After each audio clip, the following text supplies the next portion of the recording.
우리 좌우에 계신 분들에게 한번 이렇게 인사 한번 해볼까요? 반갑습니다. 네, 잘 오셨습니다. 예, 감사합니다. 제가 여러분들에게 어리석은 질문을 하나 좀 드려볼까 합니다. 정말 어리석습니다. 여러분은 성공을 원하십니까? 이러실 거예요? 다시 한번 해볼게요. 여러분 성공을 원하십니까? 자, 실패를 원하시는 분 계세요? 없습니다. 모두가 다 성공을 원하는 거는 저와 여러분이나 동일합니다. 근데 이런 질문 말고 다르게 한번 제가 여쭈어 볼게요. 여러분들은 어떠한 성공을 원하십니까? 생각이 많아지기 시작하겠죠. 여러분 어떠한 성공을 원하세요? 여러분이 생각하고 있는 성공이라고 하는 것은 어떤 것이 바로 성공일까요? 여러분 성공이라고 하는 단어를 사전에서 찾아보면 저는 이렇게 정의를 내린 걸 봤어요. 목표하는 바를 이루는 것이다 라고 짤막하게 설명이 되었습니다. 이게 바로 성공이래요. 목표하는 바를 이루는 것. 여러분 새해를 맞이하고 이 시기쯤 되면 항상 우리가 하는 것이 있어요. 한 달도 지키기 어려울 것 같은 계획을 1년을 계획을 세우잖아요. 그리고 핸드폰이나 메모장에 올 한 해 내가 해야 될 것들을 많이 적어 놓습니다. 모르긴 몰라도요, 이 가운데 2명, 3명쯤은 헬스장에 또 등록하신 분도 계시겠죠. 아직 새해니까 열심히 다니시기를 바라요. 여러분 무언가를 계획한다라고 하는 것은 그 안에 그것을 이루고자 하는 마음이 있다라는 거죠. 마음이 없는데 그냥 뭔가를 적지는 않는 거예요. 마음이 없는데 내가 뭔가 계획을 세우지는 않는다라고 하는 거죠. 결국 성공이라고 하는 것은 거창하지 않아도요, 우리가 살아가는 삶에서 늘 마주하고 있다라는 거예요. 목표로 삼은 그것을 이루기 위해서 우리는 끊임없이 시도하면서 살아가죠. 하루하루를 내가 세웠던 그 계획에 맞추어서. 그리고 어떻게 하면 좀 더 성공적인 삶을 이룰 수 있을까 하는 것이 우리 모두의 관심사인 것은 분명합니다. 여러분 서점에서도요, 꾸준하게 독자들의 사랑을 받는 그러한 책들이 있는데 자기계발서나 아니면 성공과 관련되어 있는 책인 거예요. 제 검색을 해보니까 2만 권이 넘는 도서가 검색이 되더라고요. 그만큼 요즘에 우리의 생활 가운데 이슈가 되는 것 가운데 하나는 성공 아니면 자기계발과 같은 것이죠. 여러분은 새로운 한 해를 시작하면서 무엇을 이루기 위해서 계획하셨습니까? 2024년도를 시작을 하면서 여러분은 무엇을 이루기 위해서, 또 어떤 것을 위해서 여러분들은 계획을 세우고 지금 이렇게 또 열심히 달려갈 준비를 하고 계십니까? 오늘 본문에서는 바울은 소위 성공에 대한 새로운 시각을 우리에게 보여주고 있어요. 오늘 본문 사실은 적용하기가 쉽지 않은 본문인 것은 분명합니다. 여러분들이 읽었듯이 오늘 본문은요, 믿는 자들 간의 소송의 문제를 다루고 있어요. 그러니까 본문에 나타나는 소송에 대한 바울의 생각을 먼저 생각을 해보면 하지 않는 것이 낫다라는 것이 바울이 내린 결론이기도 한데, 실제로 이 믿는 자들 간의 소송의 불가를 얘기하는 사람은 이 본문을 사용을 하기도 합니다. 하지만 오늘 본문에서 바울은 우리에게 소송에 대한 견해보다 그리스도인들이 교회 안에서 성도로 부르심을 받은 우리가 어떻게 참된 그리스도인으로 살아가야 되는지를 우리에게 보여주고 있는 본문이기도 하다라는 거예요. 여러분 본문 1절 다시 보시면 성경은 이렇게 얘기를 하고 있습니다. 너희 중에 누가 다른 이와 더불어 다툼이 있는데 라고 얘기하고 있어요. 우리가 살아가면서 다툼이 있을 수 있습니다. 다툼이 없을 수 없어요. 항상 살아가다 보면 다툼이 있습니다. 그런데 본문에서 얘기하고 있는 이 다툼의 원인을 보니까 여러분 2절 보세요. 뭐라고 얘기하냐면 지극히 작은 일이라고 이 다툼의 원인을 설명을 하고 있습니다. 이 지극히 작은 일은 그러니까 최상급의 표현인 거예요. 다시 말하면 이보다 더 작고 하찮은 일이 없다라는 거. 다시 길게 풀어 설명을 하면, 즉 문제거리로 삼을 수 없을 정도로 하찮은 일이 오늘 고린도 교회 성도들 안에 이 소송의 이슈로 생겨나기 시작을 한 거죠.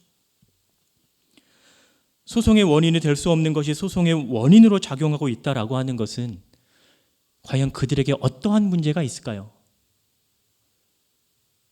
그들은 사랑을 이야기를 하는데, 그들은 믿음의 교제를 얘기를 하고 있는데, 소송의 원인이 될 수 없는 그것을 지금 이들은 소송의 원인으로 삼아서 믿는 자들 간에 소송을 벌이고 있는 것입니다. 그들 가운데 참된 사랑이 깨어지기 시작을 하는 거예요. 그들 가운데 있어야 되는 이 믿음의 연합이 이루어지지 않고 있다라는 거죠. 더군다나 지금 이들의 모습은 어때요? 그 문제를 해결하기 위해서 세상 법정까지 가지고 나아갑니다. 우리가 가진 상식으로도 정말 하찮은 거라고 성경은 얘기를 하고 있는데, 정말 쓰잘데기 없는 것이라고 얘기를 하고 있는데, 이거를 가지고 세상 법정에 나아가고 있다라는 거죠. 정말 하찮은 것이라고 얘기한 그것을 해결하는 이 방법으로 과연 이들은 옳은 방법을 선택을 하고 있는가를 보게 됩니다. 합당한 방법을 선택하는 거냐, 판단의 문제인 거예요. 이들이 바로 올바른 이 분별력을 가지고 있느냐의 문제인 거죠. 그러니까 오늘 본문이 전반부에 보시면 이 판단의 문제를 계속해서 언급을 하고 있습니다. 과연 이들이 올바른 분별력을 가지고 지금 행하고 있는가라는 거예요. 그런데 여러분, 오늘 본문을 보시면 이 판단의 문제, 이 분별력의 문제가 이후에 등장하는 자신들의 이 정체성과 너무나 긴밀하게 연결되고 있다라는 것입니다. 오늘 한글 성경의 6장 1절 보면 너희 중에 라고 얘기합니다. 어떤 사람들이 라고 얘기하지 않아요? 너희 중에 라고 얘기합니다. 여기서 말하는 건 너희는 누굴까요? 성도들인 거죠. 믿음을 가지고 살아가야 되는 그 성도들 가운데 지금 이 소송의 문제가 나타나고 있는 겁니다. 이러한 잘못된 문제 해결 방식에 보여주는 것은 결국 그들이 모순된 모습을 보여줄 수 있다라는 겁니다. 그래서 바울은요, 2절에 보시면 이렇게 얘기합니다. 지극히 작은 일 판단하기를 감당하지 못하겠느냐라고 얘기해요. 그들은 지혜가 있다고 얘기했는데, 자신들은 이미 이 본문에서 지혜가 있다고 얘기를 했는데, 이 하찮은 일을 해결하지 못해서 세상 법정까지 나아가는 그들의 모습이 과연 우리가 생각할 때에도 합리적인가? 여러분, 고린도전서 1장 19절 이하에 보시면 성경은 이렇게 얘기를 합니다. 19절 20절에 보시면 이미 그들은요, 지혜를 자랑합니다. 우리는 이런 지혜가 있다, 세상이 주는 이런 지혜가 있다라고 얘기를 합니다. 근데 그 지혜를 자랑하는 그들이요, 같은 공동체에 있는 이 성도를 세상 법정까지 끌고 나가는 모습, 과연 그들에게는 지혜가 있을까요? 과연 그들에게는 영적인 분별력이 있을까요? 바르게 판단을 하며 살아가고 있는 그들의 모습이 보여지는가요? 오히려 그 반대인 거죠. 지혜가 있다라고 얘기하지만 영적인 무지의 상태에 살아가고 있는 그들. 나는 하나님을 안다라고 얘기하는데 하나님과 무관하게 살아가고 있는 이 우리의 모습. 하나님은 나의 구주라고 얘기하는데 과연 나는 하나님을 구주로 고백하며 그 하나님을 신뢰하며 나아가고 있는가? 오늘 고린도 교회 성도들은 이런 모순된 모습을 우리에게 너무나 여실히 보여주고 있습니다. 여러분, 2절과 3절과 5절에 보시면 이 판단의 문제가 계속 나와요. 반복됩니다. 이거는 뭐냐면 그들이 어떠한 삶을 살아가야 될지를 다시 한번 보여주는 거예요. 너희들은 세상을 판단할 자다. 너희들은 천사를 판단할 자다라는 거예요. 근데 너희 안에 이루어진 이 작은 일을 이해하지 못해서, 해결하지 못해서 이 문제를 어디에 갖고 나가요? 세상 법정에 지금 가지고 나가는 모습을 볼 수가 있습니다. 결국 이러한 그들 안에서는요, 믿음 안에서 하나 되는 그들의 자신들 가운데 분열이 나타나기 시작하는 거죠. 결국 형제라고 일컫는 이 자신의 지체를 세상 법정까지 끌고 나가는 그들의 모습을 보게 되는 겁니다. 이들 가운데 사랑을 찾을 수 있겠습니까? 이들 가운데 성도의 교제를 찾을 수 있겠습니까? 여러분, 이 교제라고 하는 것은, 성경에서 얘기하는 이 교제는 적어도 우리가 함께 나누는 거예요. 함께 공유하는 거죠. 우리 안에 믿음의 교제가 있다라고 하는 것은 내가 알고 있는 이 하나님의 사랑을 내 옆에 있는 그분도 아는 거예요. 내가 알고 있는 하나님을 내 옆에 있는 그분도 아는 거예요. 나만 아는 것이 아니라 내가 경험했던 이 크신 하나님의 은혜를 나만 알고 살아가는 것이 아니라 우리 가족이, 우리의 자녀들이, 나와 함께 공동체를 이루고 있는 이 사람들이 함께 나누어 가지는 거예요. 그런데 오늘 본문에서는요, 이러한 그들의 모습을 결코 찾아볼 수가 없습니다. 이미 하나님의 사랑은 저 멀리 떠나가 버린 거죠. 여러분, 이러한 상황에서 바울이 이야기하고 싶은 것이 바로 7절에서 나타납니다. 7절 보시면 이렇게 얘기하죠. 너희가 피차 고발함으로 너희 가운데 이미 뚜렷한 허물이 있나니, 이제 그 이후에 보십시오. 차라리 불의를 당하는 것이 낫지 아니하며 차라리 속는 것이 낫지 아니하냐라고 얘기합니다. 뭔 말이에요? 차라리 불의를 당하는 것이 낫다. 차라리 너희가 속아주는 것이 낫다라고 얘기하는 거예요. 너희가 불의를 행하는 것보다, 너희가 누군가를 속이는 것보다 차라리 너희가 불의를 당해라. 차라리 너희가 속임을 당해라.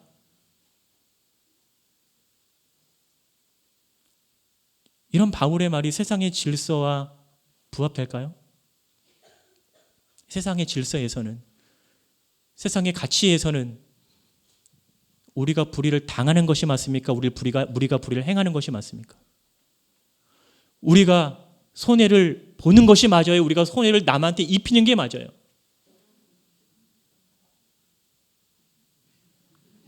네. 믿음이 아주 강하신 분이 계십니다.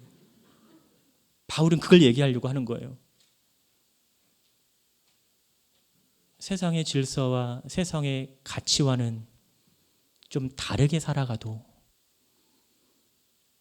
이미 우리가 하나님을 알기에, 이미 우리가 하나님의 은혜를 깨닫기에 우리는 그들이 선택하는 것이 그들이 선택한 그것을 취하는 것이 아니라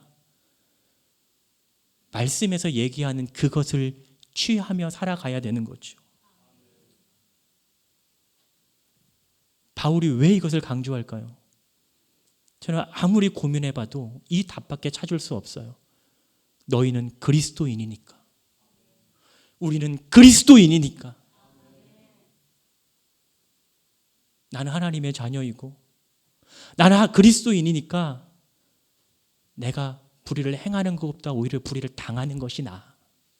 나는 그리스도인이니까 누구를 속이는 것보다 오히려 내가 속임을 당하는 것이 낫다라는 거예요. 근데 이런 생각을 가지고 우리가 세상으로 나아가면 바보라는 얘기를 듣겠죠. 그럼에도 불구하고 바울은 바로 이것을 이야기를 합니다. 차라리 불의를 당하는 것이 낫다. 차라리 속는 것이 낫다. 하나님의 사랑을 드러내기 위해서는, 믿음의 교제가 나타나기 위해서는 오히려 너가 가진 그것을 내려놓는 것을 원하는 거죠. 여러분, 당시의 세상의 법정의 특징은요, 1절에서 언급하는 것처럼 이 불의라는 단어로 설명할 수가 있습니다. 여러분, 이 불의는요, 이중적으로 오늘 본문에서 나타나는데요. 하나는 뭐냐면 믿지 않는다라는 말인 거예요. 그리고 또 하나는요, 의롭지 않다라는 말입니다. 오늘 본문에서는 이 두 가지 모두가 다 사용되고 있어요. 따라서 세상 법정에 나아가서 이 문제를 해결한다라고 하는 것은 믿는 자들이 믿지 않는 자들의 판단을 따라야 하는 것. 그리고 정직하지 못한 재판관의 재판을 받으면서도 자신의 유익과 이익을 먼저 생각하는 모습이 바로 이 성도라고 불리우는 그들에게서, 그리스도인들이라고 불리우는 그들에게서 나타나고 있다라고 하는 것입니다. 그러니까 지금 본문에 나타나는 이 소송 당사자들은요, 어떻게 하면 내가 이 소송에서 이겨서 성공해서 내가 이득을 취하느냐의 문제가 먼저 앞서고 있는 거죠.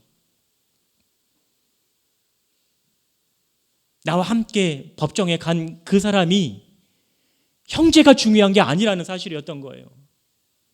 나와 함께 하나님의 은혜를 공유하고 있었다라는 이게 중요한 것이 아니었다라는 거죠.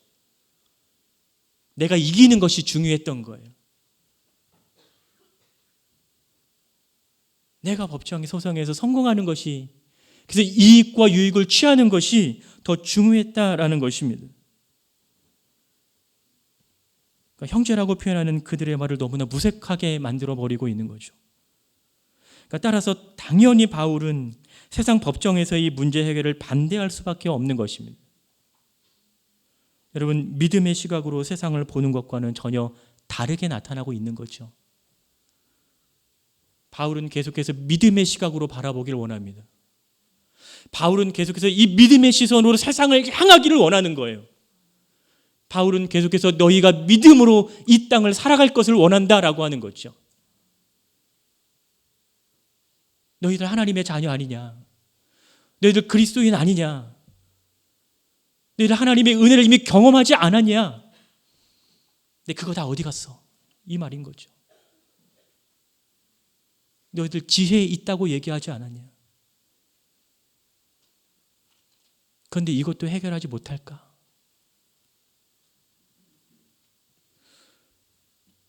이미 앞에서 바울은 이 고린도 교회 성도들에게 신분에 대해 분명히 언급을 했지만 이 9절, 10절, 11절에 다시 한번 그들의 명확한 정체성에 대해서 언급을 합니다.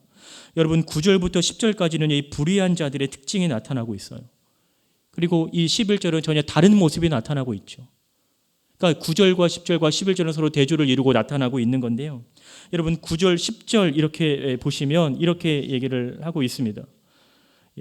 우상 숭배나 아니면 음행이나 간음이나 탐색이나 남색, 도적, 탐욕 이런 모든 것들이 당시의 믿음을 가지고 살지 않는 자들의 특징으로 나타나고 있는 거예요. 그리스도인이 되기 이전의 그들의 모습일 수도 있는 거죠. 왜? 고린도 교회 성도들은 이방인이었으니까. 그러니까 하나님과는 무관하게 살다가 복음을 통해서 이제 그리스도인이 되었는데, 근데 문제는 뭐예요? 여전히 예전에 그 모습이 나타날 수 있다라는 거죠. 아마 예수를 믿기 이전의 모습은 9절과 10절에 나타나는 이 모습이었을 거라는 거예요. 당시의 이방의 문화를 너무나 잘 보여주고 있으니까.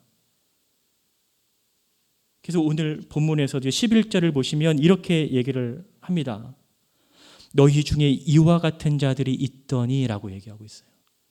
좀 정확히 표현하면 있었더니인 거죠. 있었더니.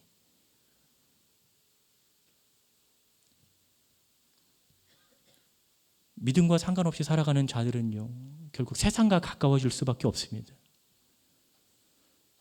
믿음과 멀어지면 하나님의 은혜로부터 멀어지는 거잖아요. 하나님의 은혜로부터 멀어지면 무엇과 가까워질까요? 세상과 가까워지죠. 여러분, 주의 말씀으로 가까워지기를 소망합니다. 하나님의 은혜로 가까워지기를 주의 이름으로 축복합니다. 이것이 우리가 살아가야 되는 그 모습인 거예요. 비록 그리스도인이지만 여전히 세상의 유혹을 받고 살아가는 그들에게 바울은 이렇게 얘기해. 9절에서 미혹받지 말라라고 얘기해요. 미혹받지 말라. 유혹받지 말라. 왜? 11절에서 그들의 모습이 나타나고 있거든요. 여러분, 11절 보시면요, 4개의 동사가 나타납니다. 다 과거형이에요. 제가 한번 찾아볼게요. 한번 보세요. 너희 중에 이와 같은 자들이 있었더니, 이게 동사입니다. 있었다. 그 다음에 찾을 수 있는 것이 성령 안에서 씻기워졌다. 그리고 거룩해졌다. 마지막으로 의로워졌다라는 겁니다. 처음에 등장했던 이 있었다라는 것과 그 다음 등장하는 이 세 개의 동사, 씻기워졌다, 거룩해졌다, 의로워졌다라는 것은 성격이 다른 거예요. 처음에 나타나는 이 있었다라는 건 그들의 예전의 모습인 거예요.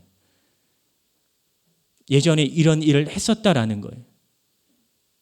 근데 지금 그들의 모습이 어떠하다는 걸 설명해 줘요. 바로 그 다음에 나타나는 동사들이.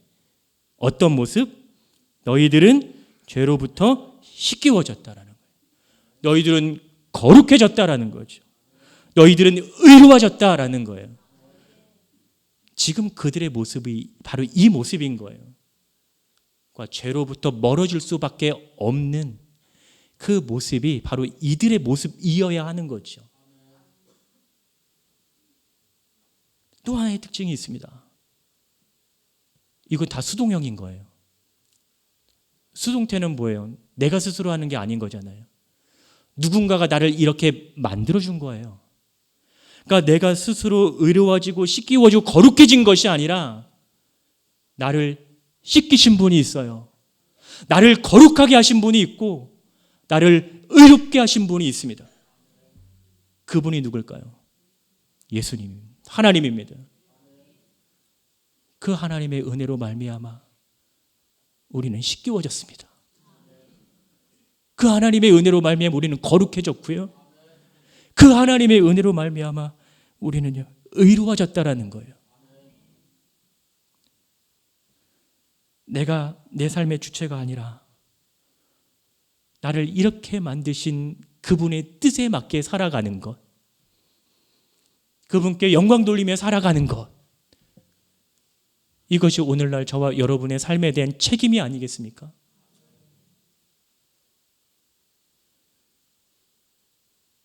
은혜를 입었잖아요. 그럼 은혜를 입었으면 그 받은 은혜대로 살아가는 것이 맞겠죠? 그 은혜를 경험했으면 그 경험한 은혜대로 살아가는 것이 맞겠죠? 주 예수 그리스도의 은혜가 아니었으면, 또 이 성령의 이끄심이 없다면 우리는 세상에 속한 사람들과 뭐가 다르겠습니까? 여러분들은 세상에 속한 사람들과 다르게 살아가고 계십니까? 여러분 지금 이 순간에 믿지 않는 자들과 여러분과 무엇이 달라요? 여러분 어떤 모습으로 살아갑니까? 아마 그들도 이러한 은혜를 알았다면, 아마 그들도 이러한 성령의 인도를 받고 있다면 아마 오늘 본문에 나타나는 이러한 모습으로는 나타나지 않았을 겁니다. 복음을 알지 못할 때에는 그래, 그럴 수 있어. 내가 하나님을 알지 못했을 때에는 그래, 그럴 수 있어. 근데 그거는 그때인 거죠. 지금은, 복음을 알고 있는 지금은, 씻기워졌고 거룩해졌고 의로워진 지금은 그래도 예전의 그 모습이 이해가 될까요?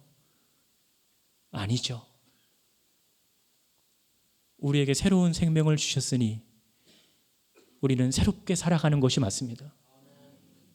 우리에게 새로운 삶을 허락하셨으니 우리의 삶이 새로워지는 것이 맞습니다. 이것이 복음의 능력 아니겠습니까? 이것이 우리에게 주는 이 믿음의 감사함 아니겠어요?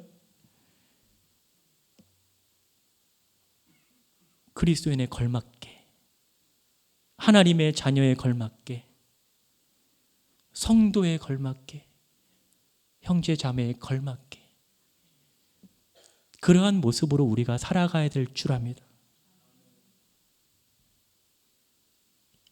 근데 지금 이들은 어떤 모습으로 살아가고 있어요? 그 작은 이익을 보기 위해서 형제라고 불렸던 그 사람을 데리고 불의한 재판관에게 나아가는 거죠.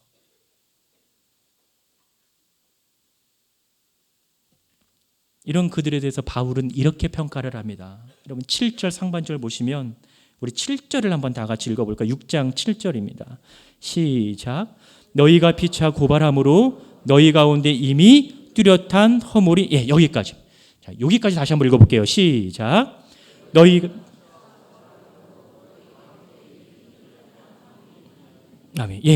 뚜렷한 무엇? 허물이 있다라고 얘기합니다. 근데 뚜렷한 허물 앞에 또 이미라고 얘기하고 있어요. 이미 너희 가운데는 뚜렷한 허물이 있다라고 얘기합니다. 여러분, 이 뚜렷하다라고 이제 번역된 이 말은요, 다르게 표현하면 또 완전하게라는 말이에요. 완전하다라는 말이에요. 그리고 한글로 허물이라고 번역된 이 단어는요, 신약 성경에 2번밖에 사용이 안 됐는데, 한 번은 고린도전서 오늘 본문이고요. 또 한 번은요, 로마서 11장 12절입니다. 로마서 11장 12절을 보시면, 자, 한번 읽어볼까요? 시작. 그들의 넘어짐이 세상에 되며 그들의 실패가 이방인의 풍성함이 되거든 하물며 그들의 충만함이래요. 자, 여기 보시면 그들의 무엇? 두 번째 나타나는 그들의 무엇? 실패. 여기 나타나는 본문에 나타나는 이 허물이 다른 표현은요, 실패인 거예요. 그럼 뚜렷한 허물을 우리가 다시 이해를 하면 어떻게 할 수 있을까요? 완전한 실패인 거죠. 바울이 얘기하는 것이 바로 뭐냐면 그리스도인으로 너희는 이미 완벽하게 실패했다라는 거예요. 너희는 완벽하게 실패했대요. 그럼 여기서 이 너희가 말하는 대상은 누굴까요? 소송에서 이긴 사람? 소송에서 진 사람? 모두가 다 너희니까. 소송의 결과와 상관없이 너희는 이미 실패한 거예요. 너희는 그리스도인으로 이미 실패한 자들이야. 바로 바울은 이것을 이야기를 하고 있습니다. 그렇기 때문에 이들이 소송한 것이 잘한 것이냐 잘못한 것이냐 초점을 둘 것이 아니라 이들이 지금 그리스도인으로 살아가는 것에 성공했느냐 아니면 그렇지 못했느냐가 중요한 거죠. 이러한 논리라면 소송에서 이긴 것이 성공이 아니라는 말인 거예요. 내 이익을 취하는 것이 성공이 아니다라고 하는 것이죠. 그럼에도 불구하고 여전히 이들은 실패라고 얘기하고 있습니다. 여기에 진정한 승자는 없다라고 하는 거죠. 왜 이들이 실패했다라고 바울은 얘기합니까? 그리스도인의 합당한 모습이 아니기 때문에 그런 거예요. 너희라고 얘기했잖아요.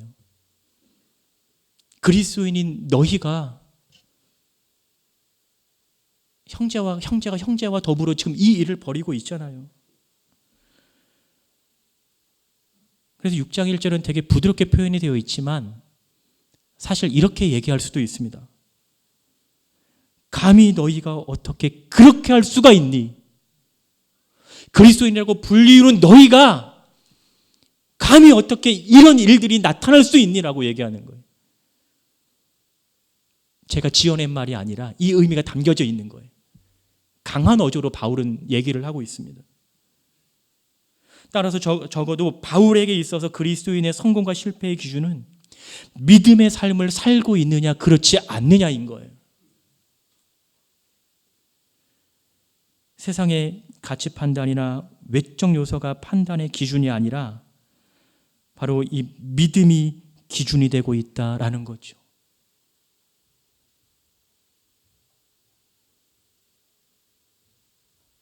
세상의 시선에서는요, 우리가 남보다 앞서야 하는 것이 맞습니다.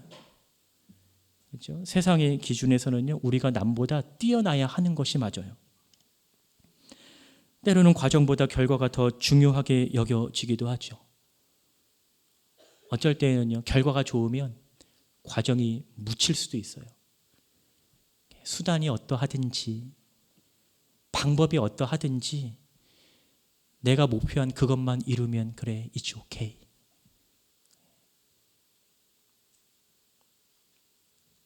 그리스도인으로 살아가는 여러분들은 어떠한 가치관을 가지고 살아가십니까? 여러분은 지금 이 세상을 어떠한 시선을 가지고 살아가세요? 만약에 우리가 세상의 질서에 익숙해지기 시작하면 시간이 지나면 지날수록 우리는 그 질서에 익숙해지는 삶을 살아갈 수밖에 없습니다. 여러분, 내가 손해보면서까지 살고 싶은 사람은 없잖아요. 여러분, 유익을 남기는 것이 좋습니까? 손해를 보는 것이 좋습니까? 분위기상은 약간 좀 다르게 얘기할 수는 있겠지만요, 일반적인 생각은 손해보는 거 싫어하잖아요. 누군가 만약에 나를 한 대를 때렸으면 나는 몇 대를 때려야 돼요? 적어도 한 대는 아닐 거라는 거예요. 그렇죠? 일단 한 대는 넘어가야 내가 이겼다라고 생각을 하겠죠. 이것이 세상의 이치 아니겠습니까? 이것이 세상의 가치관 아니겠어요? 여러분은 어떠한 가치관을 가지고 살아가십니까? 여러분은 지금 이 순간에 무엇을 원하며 살아가세요? 여러분, 세상의 질서에서, 세상의 가치에서, 세상의 판단 기준 안에서 그리스도인으로 살아가는 건 너무나 어렵습니다. 쉽지 않아요. 정말 어려워요. 성경은 내가 불의를 당하는 것이 낫고 속임을 당하는 것이 낫다라고 얘기하지만 쉽지 않습니다. 아마 당장 예배 끝나고 이 문 밖에 나가면서 누군가 나에게 불의를 행하면, 누군가 나를 속인다면 여러분 어떠한 반응을 보이시겠어요? 그래서 우리는 이러한 삶을 살아가기 위해서 믿음이 필요한 거예요. 그래서 우리는 하나님의 은혜가 절대적으로 필요합니다. 하나님께서 우리를 사랑하셨기에, 하나님께서 우리에게 크신 은혜를 베푸셨기에 우리는 바보처럼 살아가는 것 같아도 우리는 그 바보스러운 모습으로 이 땅을 그리스도로 살아갈 수 있는 거예요. 여러분, 캄캄한 방에 들어가서 불을 킨다고 그 어두움이 사라지는 겁니까? 불을 켜는 그 순간에 어둠이 멀리 갈까요? 아니죠. 어둠은 그냥 그 자리에 있어요. 확인하려면 불을 끄시면 알겠죠. 우리가 그리스도인이 되었어도 이 세상은 여전히 우리를 미혹할 것이고요, 그리스도인으로 살아가는 것을 실패하기만을 바랄 것입니다. 그 모습에 여러분들은 어떻게 반응하며 살아가시겠습니까? 이러한 세상을 살아가고 있는데 여러분들은 어떤 모습으로 살아가시겠어요? 올 한 해 어떤 모습으로 살아가시겠습니까? 그러나 우리에게는 믿음이 있기 때문에, 구주 되신 예수를 의지할 수 있는 그 믿음의 은혜를 주셨기 때문에 오늘 이 순간을 감사하며 살아갈 수 있는 거죠. 내가 좀 불의를 당하는 것이 낫습니다. 내가 좀 속임을 당하는 것이 낫습니다. 라는 그 믿음의 고백을 할 수 있는 거예요. 하나님을 알기에, 그분의 은혜를 알기에, 그 예수 그리스도의 보혈을 알기에 우리는 그 고백이 우리의 입술을 통해 나오는 것 아니겠습니까? 여러분, 우리는 늘 그래왔던 것처럼 또다시 새해를 맞이했습니다. 여러분, 새해를 시작하면서 여러분 올 한 해 어떠한 계획을 세웠고 또 어떤 성공을 여러분 마음속에 그리면서 이 자리에 앉아 계십니까?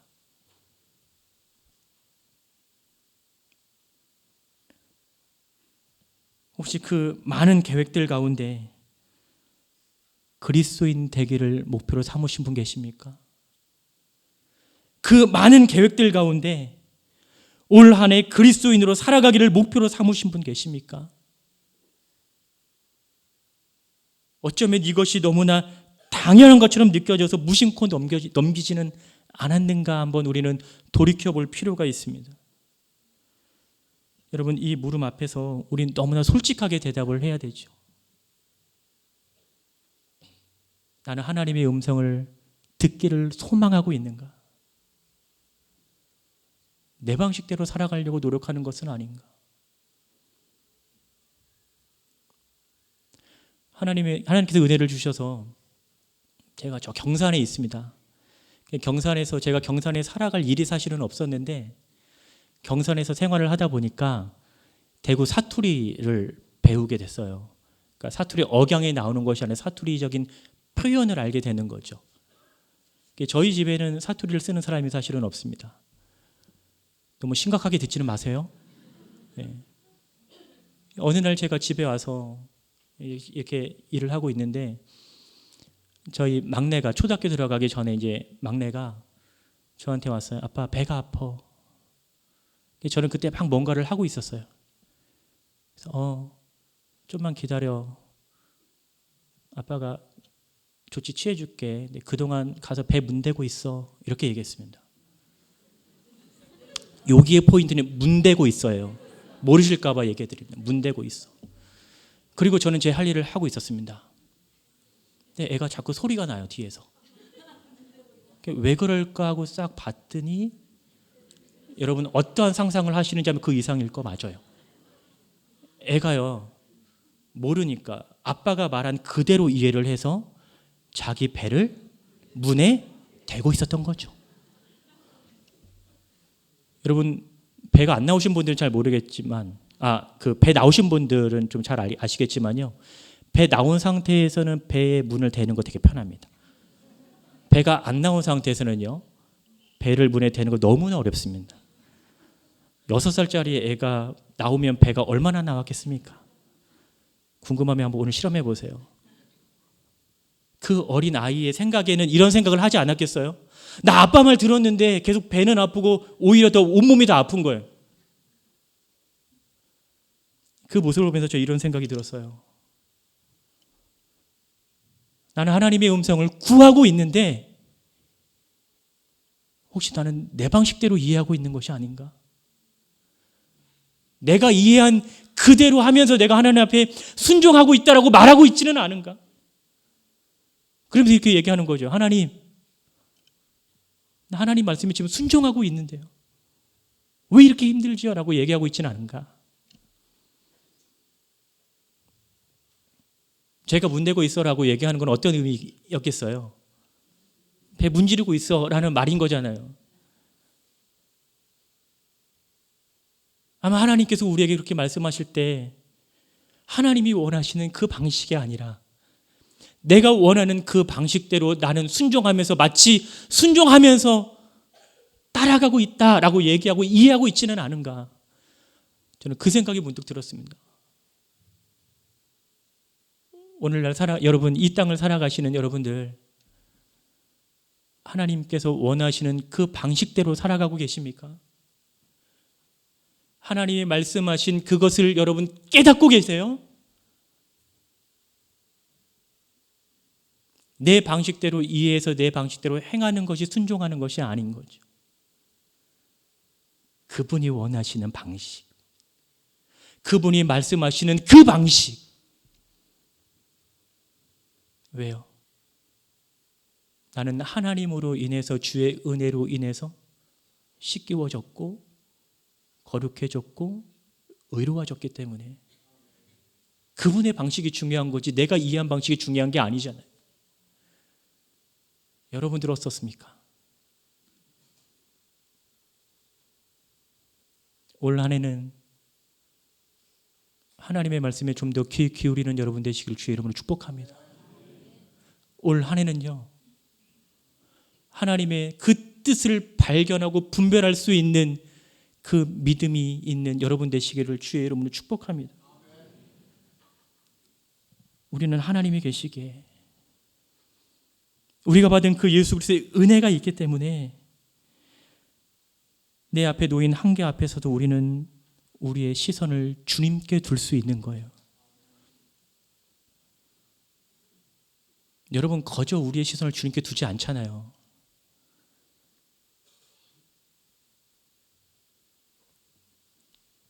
주님과 함께함이, 이 순간 내가 주님과 함께함이 내가 누리는 가장 큰 복인 줄 압니다. 우리 사랑하는 자녀들이 이 시간 주님과 함께하는 것이 가장 큰 축복인 줄 여러분 믿으시기를 바랍니다. 베푸신 은혜를 기억하면서 무엇보다 올 한 해 그리스도인 되기를 꿈꾸고 그 꿈을 이루어 나가는 여러분 되시기를 주의 이름으로 축원합니다. 우리 한번 다 같이 이 시간 합심해서 기도하도록 하겠습니다.